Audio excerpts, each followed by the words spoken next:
लाल अपने वक्त के रहनुमा हजरत अल्लामा मौलाना आसिफ इकबाल साहब के हवाले से बल्कि अमझर शरीफ की धरती को देखकर कह रहा हूं, सैयदना अमझरी के उस मज़ार अक़दस को देखकर कि कफन में मुंह छुपाकर जिंदगी यूं मुस्कुराती है।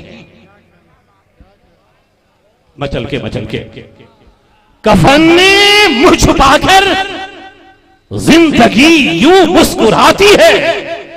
कसम से मौत अच्छी है जो आका से मिलाती है, कसम से मौत अच्छी है जो आका से मिलाती है।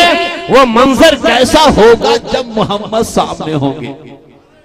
और मचल के वो मंजर कैसा होगा जब मोहम्मद सामने होंगे। खबर जब भी ये सुनता हूं तबीयत झूम जाती है। कसम से मौत अच्छी है जो आका से मिलाती है। Mister Baghdadi was telling that what is the capacity of the daughters in the time of Muhammad Mustafa sallallahu alaihi wasallam। चार मिसरे से आसिफ इकबाल साहब को एक पैगाम दे रहा हूं लोगों के लिए। लोगों के जहेज मांग कर तुम आदमियत बेच देते हो। नौजवानों शेर सुनो, जहेज मांग कर तुम आदमियत बेच देते हो।